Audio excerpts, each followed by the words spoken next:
Hi అండి, ఈరోజు నేను కోడిగుడ్డు మునక్కాయ కూర వండుతున్నాను. ఎలా చేస్తానో చూపిస్తానండి. కొద్దిగా నూనె వేసుకుందాం. తాలింపు గింజలు వేసేసుకుందాం.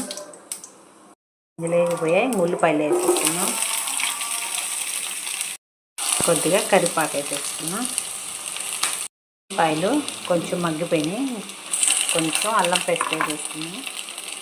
చింతపండు పులుసు చేస్తాం కాబట్టి అల్లం పేస్ట్ కొద్దిగా వేసినా సరిపోద్ది. ఉల్లిపాయలు మగ్గిపోయినాయి, ఇంకా మునక్కాయ ముక్కలు వేసేసుకున్నాం.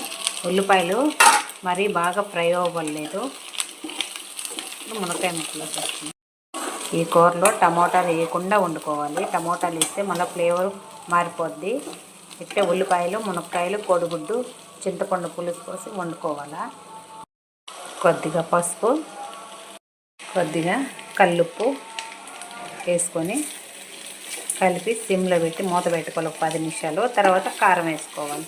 ఇప్పుడు మూత పెట్టి ఒక 10 నిమిషాలు మగ్గ పెట్టుకున్నాము.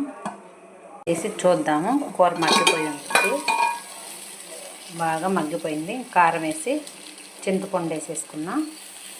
టీ స్పూను కారం వేసేసుకున్నాం.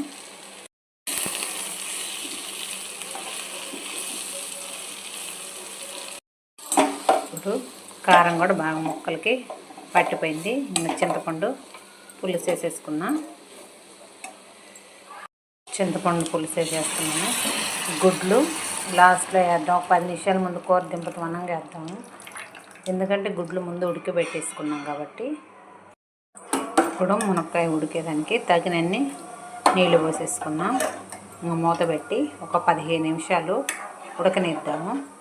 ఆ తర్వాత గుడ్లు వేసేసుకుని ఉడకబెట్టుకుందాం. ఇప్పుడు మసాలా ప్రిపేర్ చేసుకుందాం. మూత పెట్టేసి వేసేద్దాం. ఇందులో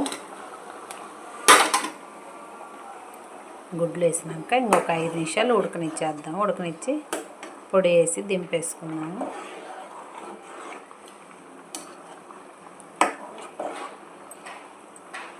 కూరలకు కావాల్సిన మసాలా: ధనియాలు, చట్నీ పప్పు, చిన్నుల్లిపాయ, ఎండు కొబ్బరి లైట్గా వేపుకొని మిక్సీ పట్టుకొని కూరలో వేసేసుకున్నాము.